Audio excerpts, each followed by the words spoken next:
السلام علیکم ورحمۃ اللہ وبرکاتہ۔ حضرت ابو سعد خدری رضی اللہ تعالیٰ عنہ فرماتے ہیں کہ رسول اللہ صلی اللہ علیہ وسلم نے یہ بیان فرمایا کہ بنی اسرائیل کے ایک آدمی نے 99 قتل کیے تھے۔ پھر اس جرم کا حکم پوچھنے کے لیے وہ ایک راہب کے پاس آیا اور اس سے پوچھا کیا میری توبہ قبول ہو سکتی ہے؟ راہب نے جواب دیا نہیں، تمہاری توبہ تو قبول نہیں ہو سکتی۔ قاتل نے راہب کو بھی مار ڈالا، لیکن وہ دوسرے لوگوں سے بھی اس مسئلے کا حل دریافت کرتا رہا۔ ایک آدمی نے کہا تو فلاں بستی میں چلا جا، وہاں تیری بخشش ہو سکتی ہے۔ وہ کوئی اس بستی کی طرف روانہ ہو گیا، ابھی وہ راستے ہی میں تھا کہ اچانک اسے موت آ گئی، لیکن اس نے مرنے سے پہلے اپنے سینے کو اس بستی کی طرف جھکا دیا جو اس کا مقصد تھا۔ اس کی موت کے بعد رحمت کے فرشتے اور عذاب کے فرشتے آئے اور اس کے متعلق حجت کرنے لگے اس بات میں کہ اس کی روح کون لے کر جائے گا۔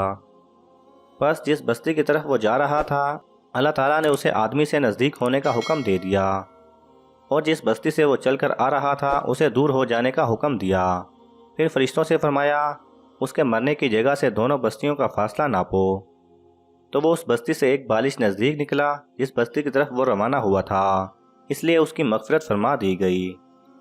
اس حدیث سے معلوم ہوتا ہے کہ وہ آدمی جو اپنے گناہوں سے توبہ کرنا چاہتا ہے اور اس کے لیے کوشش کرتا ہے تو اللہ تعالیٰ کی رحمت اس کے شامل حال ہوتی ہے اور اس کے گناہوں کی بخشش ہو جاتی ہے۔ اللہ سبحانہ و تعالیٰ ہمیں سچی توبہ کرنے کی توفیق عطا فرمائے، آمین۔